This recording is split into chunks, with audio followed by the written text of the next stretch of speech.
Assalamualaikum warahmatullahi wabarakatuh. Selamat malam kepada yang terhormat Ibu Distrik Kurnianti STMSC selaku dosen pengampu mata kuliah manajemen operasi beserta teman-teman sekalian dan siapapun yang menonton video ini semoga dalam keadaan sehat walafiat, baik jasmani maupun rohani.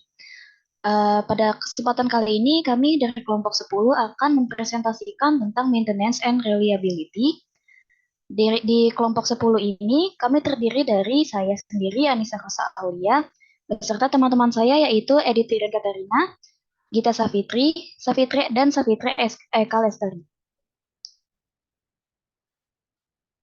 Pada kesempatan kali ini, kita akan membahas reliability yang terdiri dari sistem reliability dan providing redundancy beserta detail-detail lainnya yang akan kita bahas.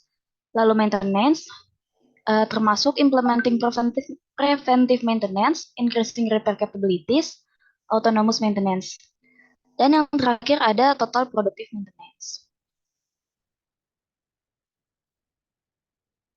Nah, sebelum kita masuk ke materi, kita harus tahu dulu apa itu maintenance and reliability. Maintenance itu adalah segala kegiatan yang melibatkan pemeliharaan peralatan sistem agar sistem tersebut dapat terjaga dalam kondisi yang baik. Lalu reliability itu adalah kemungkinan suatu mesin atau produk dapat berfungsi dengan baik selama kurun waktu yang telah ditentukan dan dalam waktu tertentu. Nah, selanjutnya kenapa sih maintenance dan reliability itu penting? Tujuan dari maintenance dan reliability sendiri adalah untuk menjaga kemampuan sistem tersebut agar tetap terjaga. Maintenance yang baik dapat menjaga standar kualitas dan performa dari sistem tersebut sehingga produktivitas juga dapat dikendalikan dan dapat mencapai standar yang diharapkan. Lalu jika sistemnya tidak terjaga dan tidak dapat diandalkan, maka keputusan manajemen operasional lainnya juga akan menjadi lebih sulit. Maintenance atau pemeliharaan yang buruk akan mengganggu proses operasi dan bisa jadi akan boros pada pembiayaannya karena kurang efektif misalkan. Nah, lalu selanjutnya adalah taktik meningkatkan performa sistem. Untuk meningkatkan performa sistem, ada beberapa taktik dan semua taktik itu berkutat pada pemeliharaan atau maintenance dan reliabilitas itu sendiri. Di taktik pemeliharaan nanti kita akan membahas soal mengimplementasikan serta meningkatkan pemeliharaan preventif dan meningkatkan perbaikan kapabilitas atau kecepatan. Lalu untuk taktik reliabilitas, kita akan membahas bagaimana meningkatkan komponen individu dan menyediakan redundansi. Nah, untuk materi selanjutnya akan dijelaskan oleh rekan saya yaitu Gita.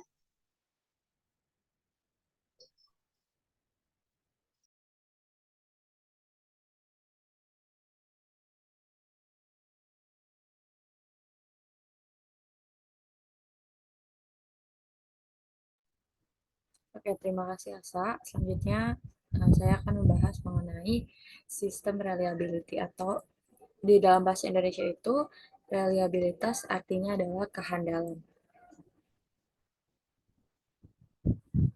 Nah, jadi because failures do occur in the real world, understanding the occurrence is an important reliability concept. Terus nanti kita akan mengexamine the impact of failure in a series. Jadi karena kegagalan itu bisa aja terjadi di dalam kehidupan, maka understanding kemungkinan terjadinya kegagalan itu adalah salah satu konsep untuk mengerti seberapa andal suatu produk atau suatu layanan. Nah, jadi keandalan sebuah sistem itu bisa diukur melalui nilai reliabilitasnya. Jadi sistem yang mempunyai keandalan yang sempurna itu bisa dikatakan bahwa nilai reliabilitasnya itu 100%. Nah, sebaliknya, apabila nilai reliabilitasnya rendah, maka keandalan suatu sistem itu pun juga rendah. Nah, nilai reliabilitas ini dapat digunakan untuk mengukur tingkat keberhasilan Departemen Maintenance dalam melaksanakan tugasnya untuk mengecek apakah suatu sistem itu sudah andal atau belum. Next.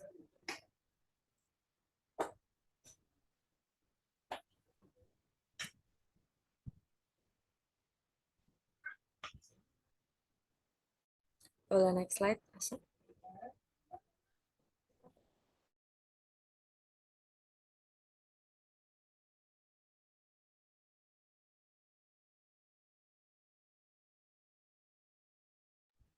Nah, oke, selanjutnya adalah serial sistem reliability. Jadi sistem reliabilitas ini ada yang tipe serial. Nah, jadi metode keandalan sistem komputasi atau reliability serial ini sangat sederhana karena ini terdiri dari menemukan produk keandalan individu sebagai berikut yang ada di samping. Jadi RS atau reliability serial sama dengan R1 dikali R2 dikali R3 dikali titik-titik sampai Rn, di mana R1 itu adalah reliability of komponen 1. Jadi, reliabilitas dari satu komponen, kemudian dikali dengan komponen yang kedua, dikali sampai komponen yang terakhir atau yang N, ke N.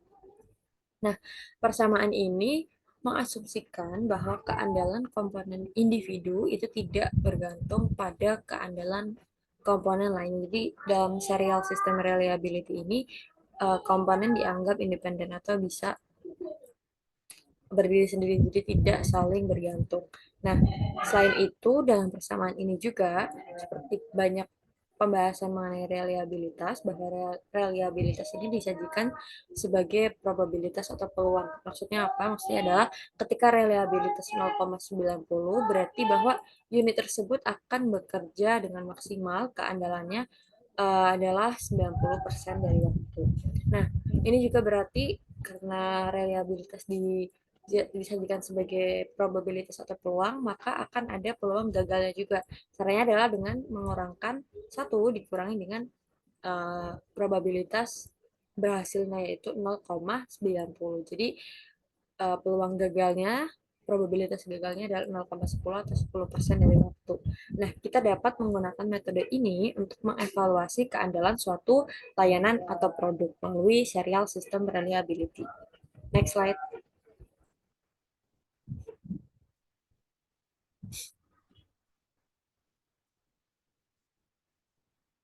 Oke, kita akan masuk ke contoh soal tentang serial sistem reliability. Jadi ada contoh soal di sini nomor 1 bahwa suatu sistem kendali medis itu memiliki 3 komponen, yang mana ini 3 komponen ini secara seri dengan keandalannya masing-masing untuk R1 itu 0,99, R2 0,98, dan juga R3 0,90. Nah, ditanya berapa keandalan sistem. Dengan persamaan tadi, RS sama dengan R1 dikali R2 dikali R3, kita bisa input hal-hal yang diketahui ke dalam rumus. Di sini kita bisa lihat visualisasinya bahwa di sini R1 0,99, R2 0,98, R3 0,90. Ini merupakan reliability seri. Nah, caranya adalah dikali tadi. Jadi 0,99 dikali 0,98 dikali 0,90 dan hasilnya adalah 87,32. Jadi sistem kendali medis ini memiliki keandalan secara keseluruhan itu 87,32%. Next slide.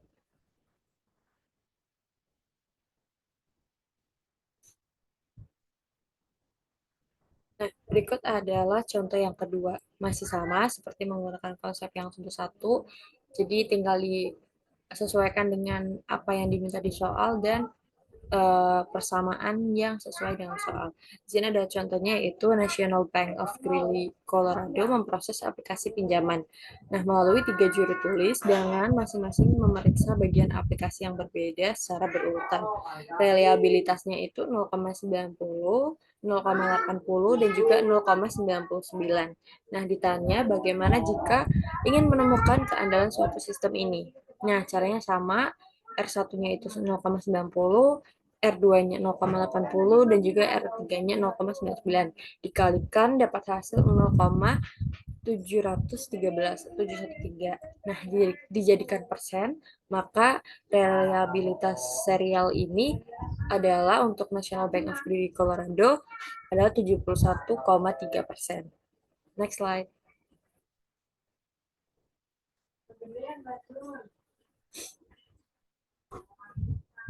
Nah, selanjutnya adalah overall system reliability, secara garis besar mengenai sistem reliability. Nah, jadi di sini ada gambar yang menunjukkan bahwa bertambahnya jumlah komponen dalam suatu rangkaian itu keandalannya secara keseluruhan sistem itu akan menurun dengan cepat.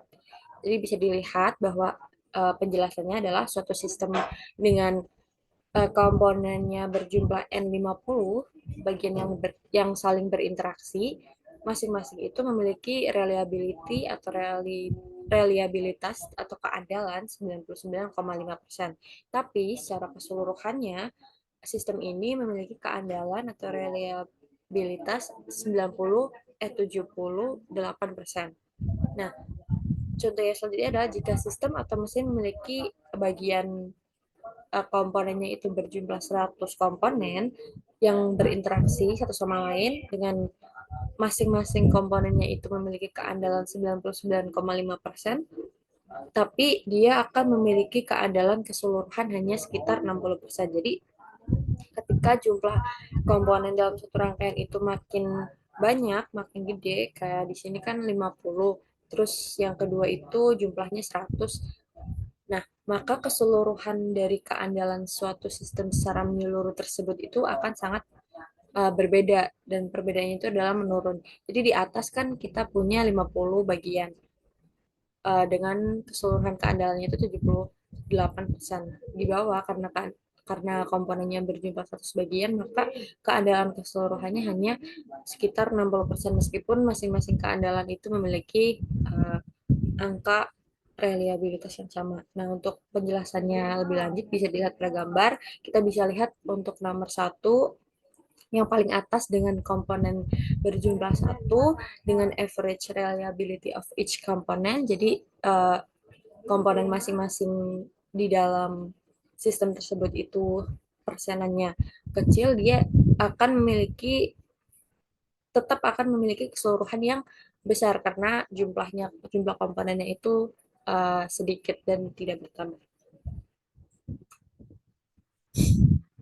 Oke,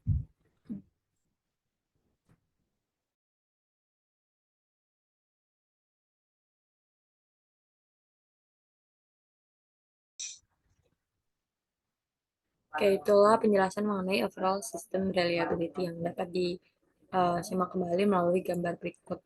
Next slide.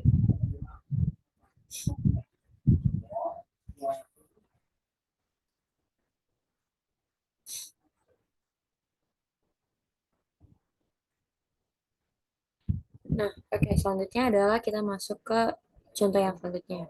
Di sini ada contoh yang kedua, yaitu unit pemasaran elektronik komputer beta 2 itu berisi 50 komponen secara seri. Nah, rata-rata keandalan masing-masing komponen dalam sistem tersebut adalah 99,0%. Nah, kita disuruh menentukan keandalan keseluruhan unit pemrosesan. Nah, kita bisa menggunakan rumus reliability of series atau RS. Jadi reliabilitas atau keandalan yang secara seri sama dengan R pangkat N. Nah, R-nya ini adalah reliabilitas masing-masing komponen, N-nya adalah jumlah komponen dalam suatu sistem tersebut. Di sini kita tahu bahwa masing-masing komponen memiliki keandalan 99,0%. Nah, jadikan desimal yaitu 0,99 dipangkatkan dengan jumlah komponen yaitu 50. Hasilnya adalah keseluruhan unit pemrosesan keandalan tersebut adalah 60,50%. Contoh yang ketiga sama, hanya beda sistem dan komponen di dalamnya. Di sini ada proses pengujian di Boeing Aircraft memiliki 400 komponen secara seri. Nah, rata-rata keandalan masing-masing komponennya itu 99,5%. Nah, bagaimana kita menemukan keandalan keseluruhan dari seluruh proses pengujian tersebut? Tinggal dimasukkan reliabilitas masing-masing komponennya 0,995 dengan dipangkatkan 400, yaitu jumlah dari keseluruhan komponen. Nah, hasilnya adalah 13,47%. Nah, penjelasannya adalah as we add more and more components to the series even with high reliability, the overall reliability of the system itu akan drops. Jadi, boleh ke slide sebelumnya.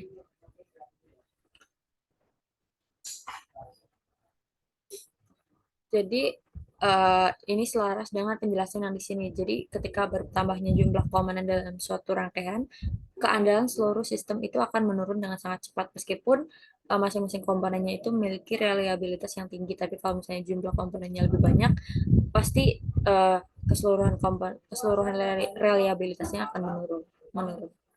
Next slide.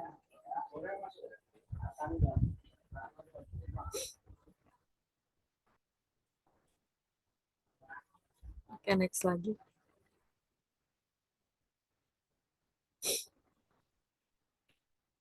Oke, baik. Selanjutnya adalah kita akan menghitung reliability product failure rate atau FR.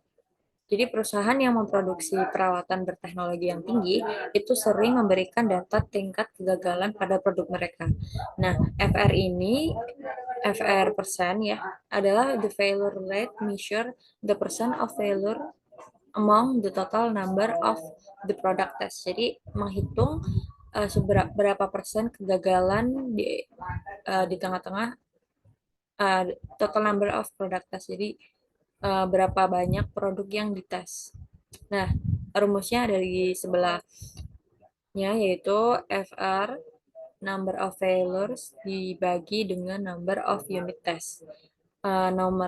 Seberapa banyak gagal dibagi dengan banyaknya unit yang di testing. Terus dikali 100%. Nah, kemudian di sini ada juga FRN, yaitu number of failures during a period of operating time. Rumusnya itu dibagi aja number of failures, terus dibagi number of unit hours of operating time. Untuk lebih jelasnya nanti akan ada soal. Nah, ada juga MTBF, itu mean time between failures. Jadi the expected time between a repair and the next failure of a component, machine, process, and or product. Rumusnya adalah 1 dibagi FRN. Next slide.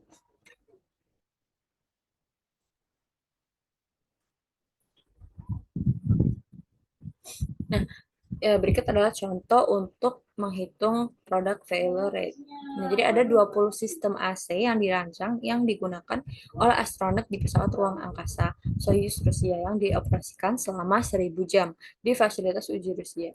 Nah, 2 sistem gagal selama pengujian. Satu itu gagal setelah 200 jam dan yang lainnya itu gagal setelah 600 jam. Nah, kita akan mencari tiga-tiganya tadi ya. Jadi FR yang percentage itu tinggal dimasukin aja rumusnya number of failures dibagi dengan number of unit tested. Jadi di sini ada berapa kali kita sistem yang gagal itu ada 2 kan, yaitu satu setelah 200 jam dan juga satu setelah 600 jam. Jadi number of failures-nya ada 2. Nah, untuk number of unit tested itu 20. Kenapa? Karena jumlah komponen sistem AC di sini yang diuji adalah 20 sistem. Jadi 2 dibagi 20 dikali 100%. Hasilnya adalah 10%. Nah, kemudian kita akan mencari FRN, yaitu dengan cara number of failure dibagi number of unit hour of operating time. Number of failures-nya masih sama, 2, tapi yang di bawah itu kita bisa menghitungnya dengan cara total time. Kita tahu total time-nya adalah 1000 jam untuk satu sistem. Karena sistemnya yang di tes itu ada 20, maka 1000 jam dikali 20 unit. Nah, hasilnya total time-nya itu adalah 20.000 unit hour. Nah, untuk non-operating time-nya, karena kita butuhnya hanya operating time.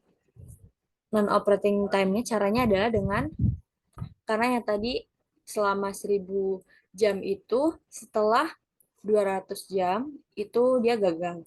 Berarti sisanya adalah 800. Setelah untuk yang kegagalan yang pertama. Nah, yang kedua itu non-operating time-nya adalah setelah 600 jam itu gagal. Berarti non-operating-nya karena kan udah gagal di 600 jam pertama. Jadi sisanya itu nggak bisa beroperasi lagi. Nah, jadi sisanya adalah 400. Jadi untuk yang pertama tadi kan ada 1000 jam. Nah, 1000 jam itu ketika berjalan 200 jam itu udah gagal. Berarti kan dia 800 jam sisanya itu bukan operating time, tapi non-operating time. Nah, untuk itu kita total hasilnya adalah 1200 unit hour non-operating time. Nah, kita udah tahu total time-nya itu 20.000 dan juga non-operating time-nya itu 1.200. Maka number of unit hours of operating time yang akan kita masukkan ke dalam rumus tinggal dikurangkan antara total time dikurangi dengan non-operating time yaitu 20.000 dikurangi dengan 1.200. Hasilnya adalah 18.800. Jadi FRN-nya itu adalah 2 dibagi 18.800 yaitu 0,000106 failure per unit hour. Nah, selanjutnya kita akan menghitung MTBF, yaitu 1 dibagi yang tadi FRN. 1 dibagi 0,111, 1 dibagi 0,000106. Hasilnya adalah 9,434. Next slide.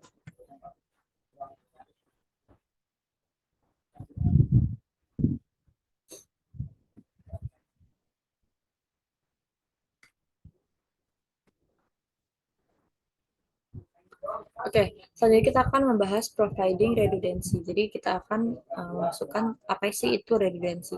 Nah, redundancy itu adalah penggunaan komponen cadangan atau jalur paralel untuk meningkatkan keandalan. Nah, dalam meningkatkan keandalan suatu sistem itu perlu redundancy berupa komponen cadangan atau jalur paralel. Redundancy ini disediakan untuk memastikan bahwa kalau ada suatu sistem yang gagal atau jalur yang gagal itu masih ada cadangan lain. Jadi punya sistem atau memiliki jalan yang lain. Nah, ada dua yang akan kita bahas nantinya adalah backup redundancy dan juga parallel redundancy. Next.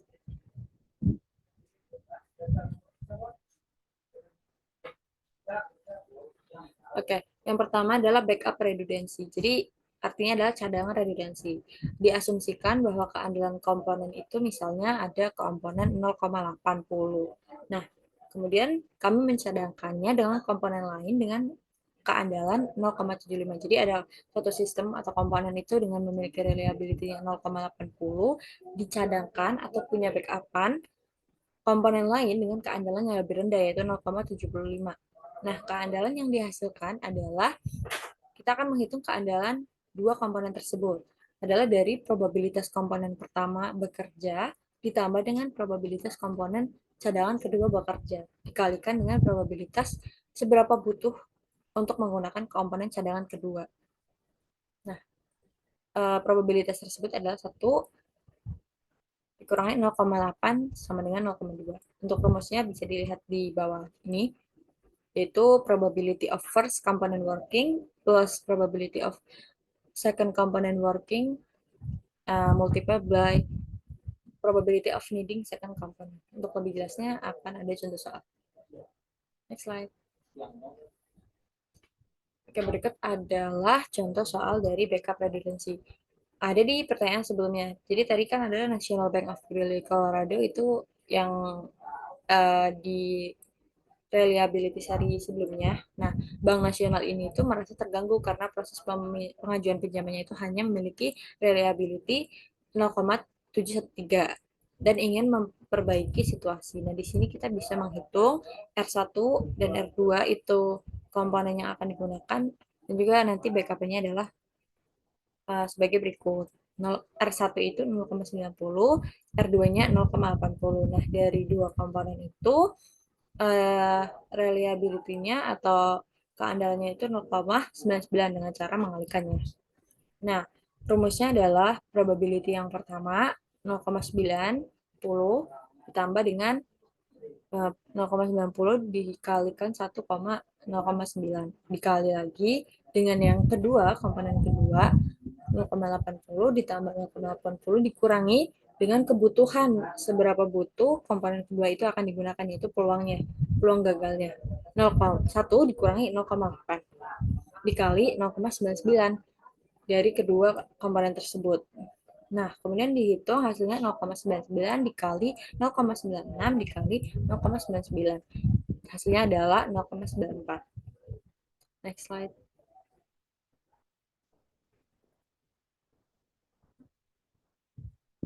Oke, selanjutnya adalah paralel redundancy.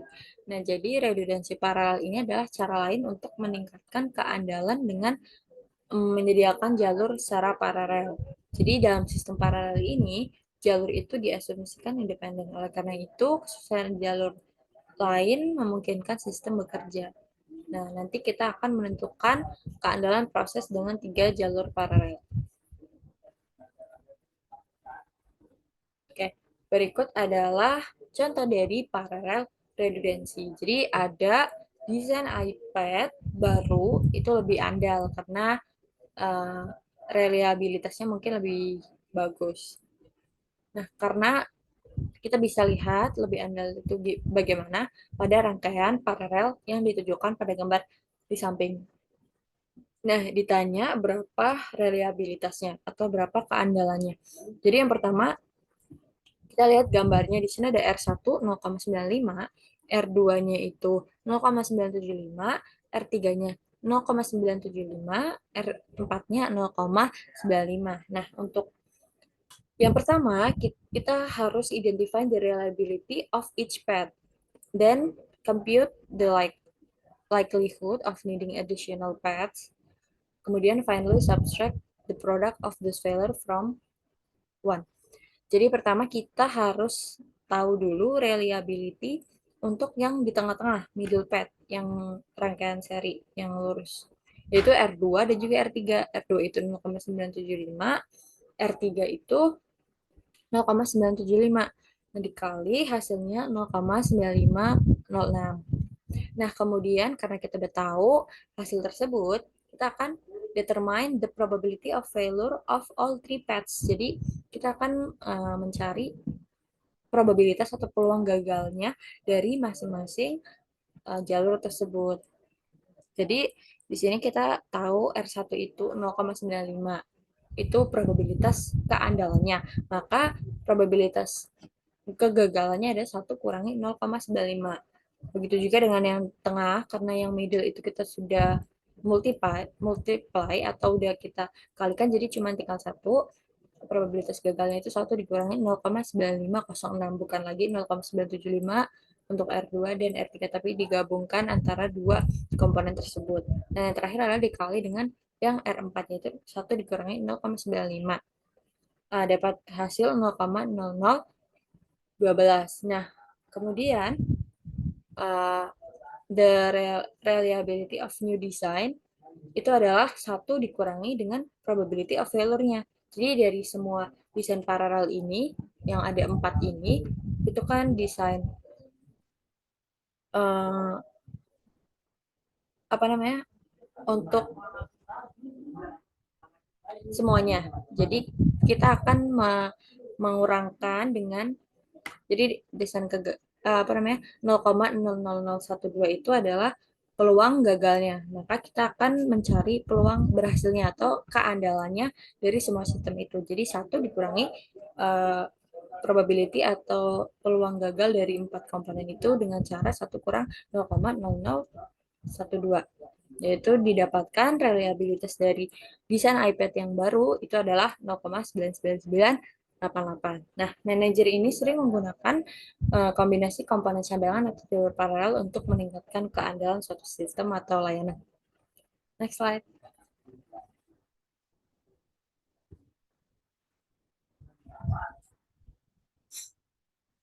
Oke, selanjutnya akan dibahas oleh rekan saya. Baik, terima kasih atas waktunya. Saya akan melanjutkan presentasi. Itu ada fungsi pemeliharaan atau maintenance. Nah, yang pertama itu ada menjaga kemampuan dan stabilitas produksi di dalam mendukung sebuah proses konversi penjualan. Yang kedua ada mengusahakan tingkat biaya pemeliharaan agar lebih rendah. Itu kita harapannya kegiatan pemeliharaan lebih efisien dan efektif. Yang ketiga ada mempertahankan kualitas produksi pada tingkat yang tepat. Selanjutnya, fungsi pemeliharaan juga menghindari kegiatan pemeliharaan yang dapat membahayakan keselamatan bagi karyawan. Selanjutnya, mengadakan kerjasama dengan semua fungsi utama dalam perusahaan agar dapat dicapai gitu tujuan utama perusahaan goals itu dengan sebaik mungkin namun dengan biaya yang rendah. Terakhir, fungsi maintenance itu mengurangi pemakaian dan penyimpanan di luar batas yang ditentukan. juga menjaga modal agar diinvestasikan dalam peralatan dan mesin selama waktu tertentu itu dapat terjamin dan pastinya agar produktif.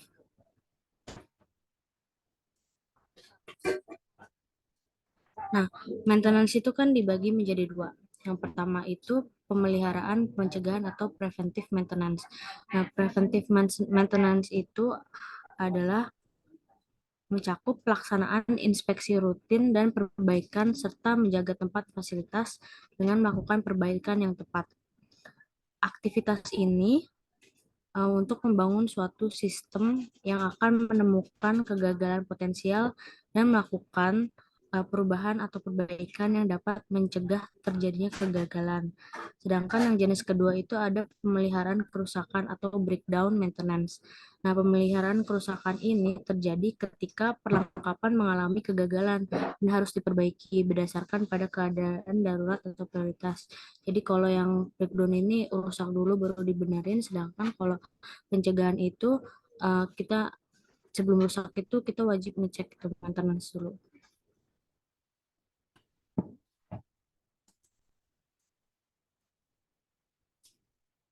Nah, selanjutnya ada implementing preventive maintenance. Kita wajib tahu nih kapan suatu sistem itu membutuhkan service atau maintenance yang lebih lanjut, dan kita juga wajib tahu kemungkinan akan gagal, misal gagal di sini kayak rusak seperti itu. Pemeliharaan pencegahan menekankan bahwa kita dapat menentukan kapan suatu sistem itu kan membutuhkan perbaikan atau akan membutuhkan perbaikan. Nah, untuk melaksanakan pemeliharaan pencegahan kita harus mengetahui yang tadi saya bilang, kegagalan ini kan terjadi pada tingkat yang berbeda-beda selama usia atau umur itu produksi suatu sistem itu berjalan. Jadi ada tingkat kegagalan awal yang tinggi. Itu biasanya kita disebut itu dalam manajemen operasi itu infant mortality. Itu tingkat kegagalan awal yang tinggi istilahnya. Itu akan terjadi pada banyak produk seperti the current generation of sophisticated sensor yang saat ini memungkinkan manajer itu membangun suatu sistem yang dapat mendeteksi getaran yang tidak biasa. Nah, perubahan itu seperti perubahan kecil pada suhu atau tekanan dan sedikit perubahan pada misalnya viskositas oli atau komponen-komponen kimia. Selanjutnya itu ada komitmen manajemen kondisi fasilitas dan keterampilan merupakan indikator yang dapat mempengaruhi implementasi preventive maintenance. Kalau pengaruh pengungkapan komitmen manajemen terhadap implementasi pemeliharaan preventif itu telah tertanam dan dilaksanakan atau bahkan menjadi sebuah aturan dalam sebuah instansi dapat membuat peningkatan implementasi pemeliharaan preventif dalam dunia industri. Komitmen manajemen ini terungkap dan dapat dirasakan karyawan akan mendorong perbaikan dalam implementasi pemeliharaan preventif. Jadi keberhasilan implementasi ini ditentukan oleh adanya komitmen manajemen untuk terlibat secara langsung dalam setiap proses. Selain itu juga diperlukan tanggung jawab, keseriusan, keaktifan, perhatian, dan dorongan dari manajemen. Selanjutnya itu ada kondisi fasilitas. Nah, kondisi fasilitas ini membuat terjadi peningkatan implementasi pemeliharaan preventif.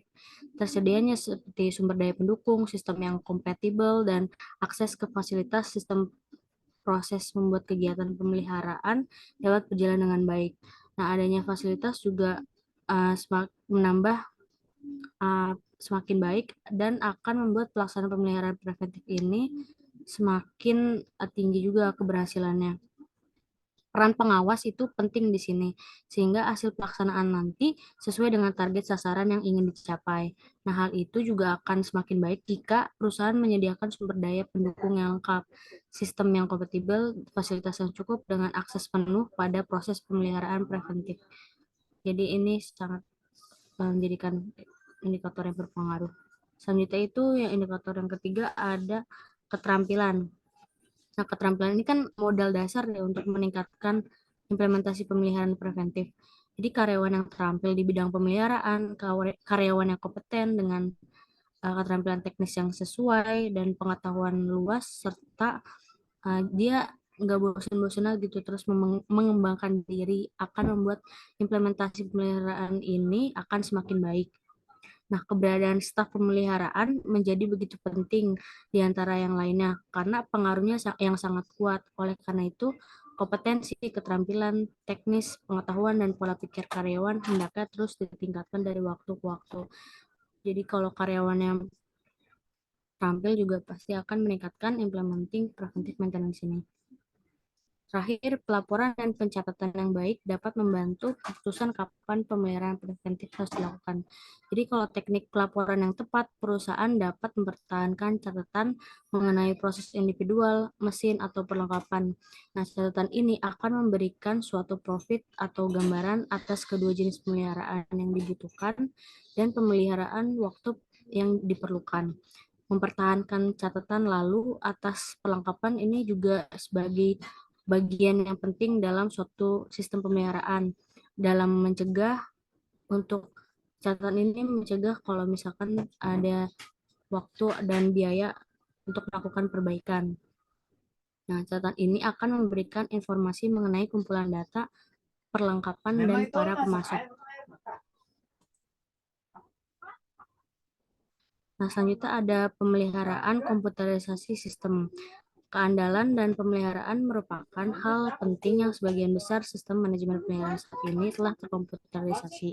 Pada gambar ini menunjukkan komponen utama dari suatu sistem yang berisi berkas yang harus disimpan dengan baik pada sisi sebelah kiri dan laporan yang dihasilkan pada sisi sebelah kanan. Perusahaan dari Boeing hingga Ford meningkatkan keandalan produk melalui sistem informasi pemeliharaan mereka. Waktu itu contohnya seperti Boeing memantau kesehatan pesawat dalam penerbangan dengan menyampaikan informasi yang relevan secara real-time ke darat. Ini memberikan awal yang baik untuk masalah keandalan dan pemeliharaan. Demikian pula dengan layanan satelit nirkabel. Jutaan pemilik mobil diperingatkan tentang ribuan masalah diagnostik, mulai dari sensor airbag yang rusak hingga perlunya penggantian oli. Sistem real-time ini menyediakan data langsung yang digunakan untuk mengatasi masalah kualitas.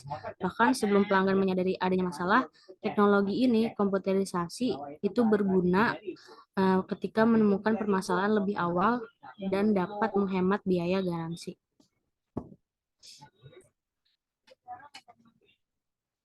Nah, selanjutnya ada maintenance cost. Gambar yang sebelah kiri itu pandangan pemeliharaan tradisional. Nah, sudut pandang tradisional ini mengenai keterkaitan antara pemeliharaan pencegahan dengan pemeliharaan kerusakan.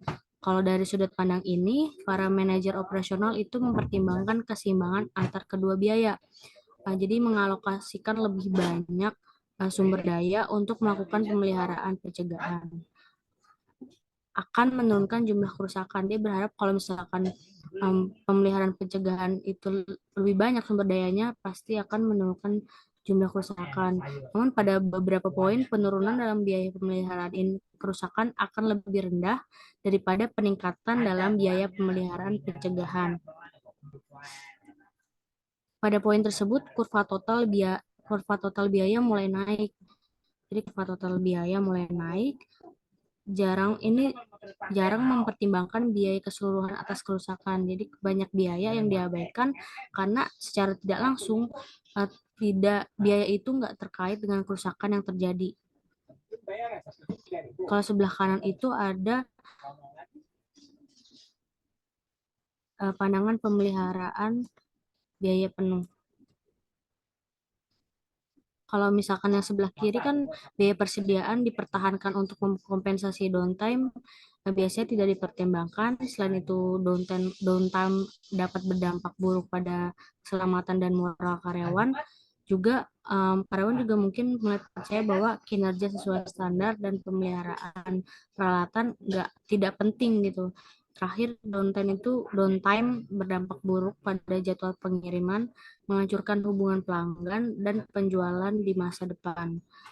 Ketika dampak dari kerusakan dipertimbangkan, mungkin tidak akan menambah banyak kerusakan Jadi yang lebih baik itu yang sebelah kanan, yaitu pandangan pemeliharaan biaya penuh. Kalau di sebelah kanan itu sebuah representasi biaya pemeliharaan yang lebih baik dari sebelah kiri. Total biaya itu menjadi minimum ketika sistem hanya rusak akibat kejadian luar biasa yang tidak terduga. Kita tuh mengasumsikan bahwa semua potensi biaya yang terkait dengan downtime telah diidentifikasi. Staf operasi dapat menghitung tingkat aktivitas pemeliharaan yang optimal berdasarkan teori. Analisis semacam itu tentu saja juga membutuhkan data historis yang akurat tentang biaya perawatan, probabilitas kerusakan, dan waktu perbaikan. Nah, contohnya itu akan lebih jelas ketika melihat contohnya. Nah, kalau di sini kan soalnya itu setiap kali printer rusak, Pak Adi memperkirakan perusahaan rata-rata $300 untuk waktu dan pelayanan yang terbuang. Sebuah alternatif solusi adalah membeli sebuah kontrak pelayanan untuk pemeliharaan pencegahan. Walaupun kontrak Pak Adi untuk pemeliharaan pencegahan pasti akan tetap ada kerusakan yang rata-rata biasanya satu kerusakan itu per bulan. Biaya pelayanan ini membutuhkan $150 per bulan. Lalu apa yang harus dilakukan Pak Budi agar lebih efisien? Nah, ini tabelnya jumlah kerusakan 0, jumlah bulan di mana kerusakan 2. Totalnya itu kan ada 20 bulan. Itu jumlah kerusakan 1, 2, 3, dan selanjutnya. Nah, bagaimana kita menjawabnya? Yang pertama, kita itu hitung perkiraan jumlah kerusakan dulu berdasarkan riwayat masa lalu. Namun ini jika perusahaan terus berlanjut ya tanpa kontrak layanan. Misalnya yang pertama itu kan jumlah kerusakan yang tabel sebelumnya itu ada 0, jadi frekuensinya itu 2. Jadi 2 per 20 sama dengan 0,1. 20 itu yang total, frekuensi totalnya. Nah, selanjutnya ada jumlah kerusakan 1, frekuensinya itu 8 kali dari 20, jadi 8 per 20 sama dengan 0,4. Terus sampai hasil 3 ini hasilnya 0,2. Nah, yang langkah pertama itu kita menghitung jumlah kerusakan yang diharapkan dengan asum jumlah kerusakan dikali frekuensi yang sesuai. Jadi sigma jumlah kerusakan dikali frekuensi yang sesuai itu maksudnya frekuensi yang tabel ini harus sesuai, nggak boleh ketukar gitu. Jadi 0 dikali 0,1, 1 dikali 0,4, 2 dikali 0,3, dan 3 dikali 0,2. Itu totalnya 1,6 kerusakan per bulan. Itu jumlah kerusakan yang diharapkan. Yang langkah kedua itu kita harus menghitung perkiraan biaya kerusakan per bulan tanpa pemeliharaan preventif. Perkiraan biaya kerusakan itu jumlah kerusakan yang diharapkan tadi sebelumnya 1,6.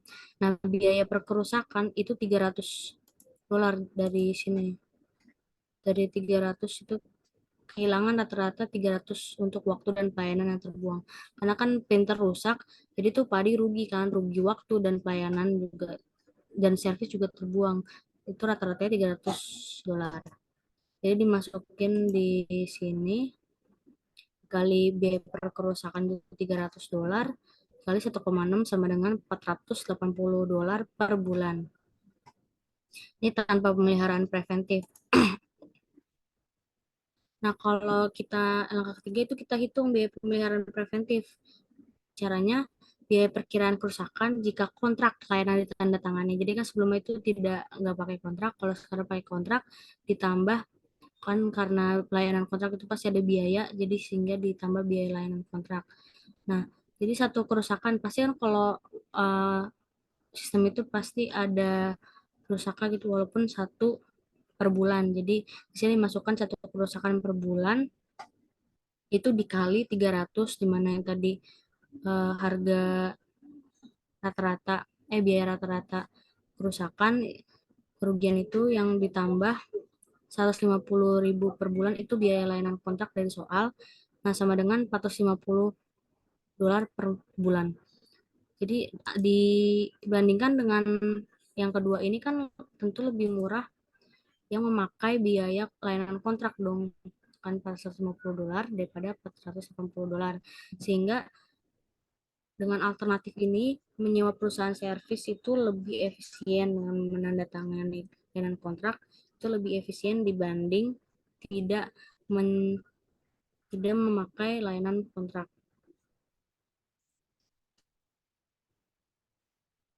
Nah, selanjutnya ada problem dengan perawatan kerusakan atau breakdown maintenance. Yang pertama, kalau breakdown maintenance itu dipakai dulu sampai rusak, terus baru dibenerin. Nah, yang kedua dapat menjadi bencana bagi mesin atau peralatan pabrik yang sangat penting. Jadi kalau ini udah rusak, berarti kan kayak merambat ke yang lain gitu. Nah, selanjutnya mungkin mungkin nggak apa-apa nih untuk peralatan dengan kekritisan rendah atau sistem redundan. Sistem redundan itu kayak sistem yang satu komponen rusak namun masih bisa berjalan normal, jadi nggak mempengaruhi yang lain. Kalau selanjutnya itu tidak diperbolehkan untuk sistem yang dapat membahayakan nyawa atau anggota badan. Itu seperti pesawat terbang. Jadi kalau perawat breakdown maintenance itu nggak boleh dipakai di pesawat terbang yang membahayakan. Nah, selanjutnya itu ada problem dengan pemeliharaan preventif. Kalau pemeliharaan preventif ini problemnya itu kita harus tahu kalau apakah ini rusak atau enggak. Jadi kita harus memperbaiki dulu. Walaupun itu enggak rusak, tapi kita akan menggantinya. Kayak ini kan mengganti bantalan lama walaupun masih bagus. Terkadang kalau di motor kan kalau servis ada aja nih ya, kalau masih bagus ada nih ganti supaya uh, ya biaya servisnya itu lebih mahal. Padahal itu masih bagus, kayak olinya itu harus ganti oli padahal masih bagus. Terus terkadang salah penerapan yang tadi saya bilang, walaupun masih bagus itu diganti malah ada yang ditukar gitu ya, olinya. Padahal motor baru 1 bulan terus ganti oli, ditukar gitu olinya atau akinya, sehingga salah penerapan dan motor yang bagus itu menjadi tidak kembali maksimal. Selanjutnya ada penggantian atau penyesuaian terjadwal suku cadang atau peralatan dengan masa pakai yang mapan. Terakhir itu typical example-nya kayak plant relamping atau penggantian lampu tanaman gitu. Demikian tes. Selanjutnya akan dilanjutkan oleh rekan saya. Iya, baik. Selanjutnya ada increasing repair capability. Nah, karena keandalan dan pemeliharaan preventif tidak terlalu sempurna, sebagian besar perusahaan memilih beberapa level kemampuan perbaikan. Nah, ini because reliability and preventive maintenance are rarely perfect, most firms opt for some level of repair capability. Enlarging repair facilities or improving maintenance management helps to get the system back in operation faster. Memperbesar fasilitas perbaikan atau repairing facilities, atau meningkatkan manajemen pemeliharaan, improving maintenance management mungkin merupakan cara terbaik untuk membuat sistem kembali beroperasi lebih cepat. Namun, tidak semua perbaikan dapat dilakukan di fasilitas perusahaan. Oleh karena itu, manajer harus memutuskan di mana perbaikan akan dilakukan dan oleh siapa dilakukannya. Hal yang mampu meningkatkan kemampuan memperbaiki. Nah, di sini ada beberapa. Yang pertama itu ada personil atau karyawan yang terlatih. Maksudnya terlatih dalam menangani mesin dan memahami kerusakannya. Terus yang kedua itu sumber daya yang memadai, yaitu peralatan dan perlengkapan untuk melakukan perbaikan atau pemeliharaan mesin. Kemudian yang ketiga ada kemampuan membuat rencana perbaikan. Yang keempat ada kemampuan menentukan prioritas. Yang kelima ada kemampuan mengidentifikasi kerusakan. Dan yang keenam itu kemampuan merancang cara memperluas MTBF yang telah dijelaskan oleh Gita tadi. MTBF itu artinya mean time between failure atau waktu rata-rata antar kegagalan, yang merupakan rata-rata interval waktu kerusakan yang terjadi saat mesin atau komponen selesai diperbaiki hingga mesin atau komponen tersebut mengalami kerusakan kembali. Boleh di next slide?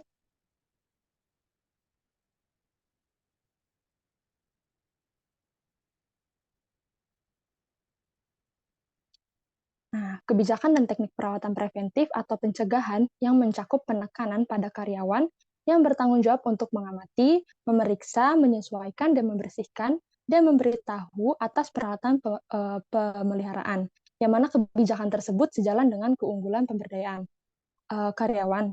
Pendekatan ini dikenal sebagai pemeliharaan otonom atau autonomous maintenance. Operators partner with maintenance personnel to observe, check, adjust, clean, and notify. Operator bermitra dengan personil pemeliharaan untuk bertanggung jawab mengamati, memeriksa, menyesuaikan, membersihkan, dan memberitahu segala issues atas peralatan pemeliharaan. Sehingga karyawan mampu memprediksi kegagalan dan mencegah kerusakan dan memperpanjang masa pakai peralatan atau memperpanjang umur peralatan. Nah, with autonomous maintenance, the manager is making a step toward both employee empowerment and maintaining system performance. Dengan sistem pemeliharaan otonom atau autonomous maintenance ini, manajer bisa membuat langkah menuju pemberdayaan karyawan sekaligus mempertahankan kinerja sistem atau komponen. Boleh di next?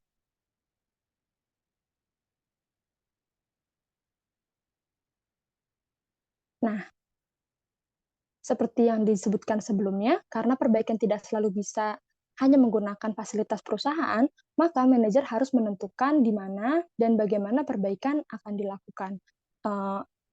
Kalian bisa melihat gambar yang telah ditampilkan di slide ini. Gambar ini memberikan the operation manager determines how maintenance will be performance. Gambar di slide ini juga memberikan rangkaian pilihan dan bagaimana mereka menilai kecepatan, biaya, dan kompetensi. Bisa kita lihat dalam gambar, ada 4 pilihan untuk melakukan perbaikan, yaitu oleh operator dengan cara tadi, autonomous maintenance.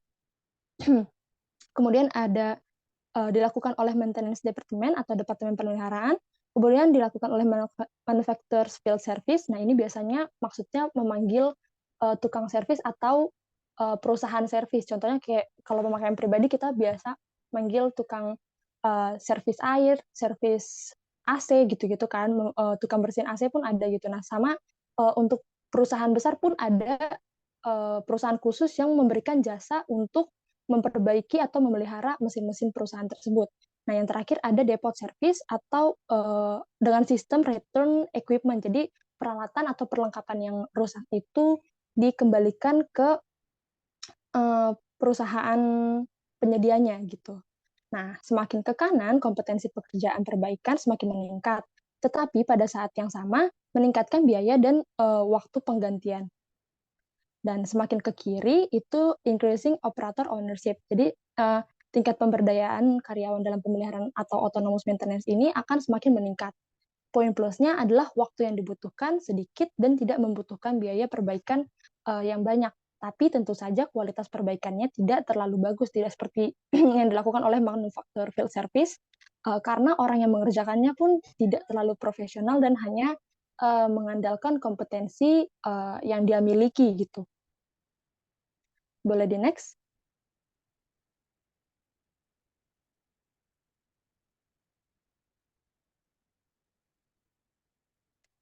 Nah, banyak perusahaan telah berpindah untuk membawa konsep manajemen mutu total ke dalam praktek pemeliharaan preventif atau pencegahan dengan pendekatan yang dikenal sebagai Total Productive Maintenance atau TPM atau pemeliharaan produktif total. Nah, TPM sendiri adalah konsep pengurangan variabilitas melalui keterlibatan karyawan atau autonomous maintenance dan praktik pemeliharaan yang sempurna. Total Productive Maintenance combines total quality management with a strategic view of maintenance from process and equipment design to preventive maintenance. TPM bisa juga dimaknai sebagai proses menggabungkan manajemen mutu total dengan pandangan strategis pemeliharaan mulai dari desain proses dan peralatan hingga pemeliharaan preventif atau pemeliharaan pencegahan. Nah, total productive maintenance includes designing machines that are reliable, easy to operate, and easy to maintain. Merancang mesin yang handal, mudah dioperasikan, dan mudah perawatannya. Dan emphasizing total cost of ownership when purchasing machine so that service and maintenance are included in the cost. Nah, yang kedua ada menekan total biaya kepemilikan saat membeli mesin. Jadi layanan dan pemeliharaan sewa termasuk dalam biaya tersebut. Nah, number 3 is developing preventive maintenance plans that utilize the best practices of operators, maintenance departments, and depot service. Yang ketiga ada mengembangkan rencana pemeliharaan preventif yang memanfaatkan praktik terbaik operator, pemeliharaan departemen pemeliharaan, dan layanan depot. Yang keempat ada training for autonomous maintenance, so operators maintain their own machine and partner with maintenance personnel. Pelatihan untuk perawatan mandiri yang tadi telah dijelaskan sebelumnya gitu ya. Sehingga operator memelihara mesin dan komponen mereka sendiri dengan personel pemeliharaan. Jadi gampangnya total productive maintenance ini itu adalah penggabungan dari dua tadi. Kan kalau tadi gambar sebelumnya itu kan ada yang ke kanan dan ke kiri. Nah, ini penggabungannya total productive maintenance. Jadi menggabungkan pemberdayaan karyawan dengan pemeliharaan mesin yang sempurna gitu. Jadi pemanfaatan fasilitas yang tinggi, penjadwalan yang ketat, inventaris rendah, dan kualitas yang konsisten menuntut keandalan. TPM yang terus meningkat dengan kemajuan terbaru dalam penggunaan simulasi, sistem pakar, dan sensor adalah kunci untuk mengurangi variabilitas tadi dan meningkatkan keandalan. Boleh di next?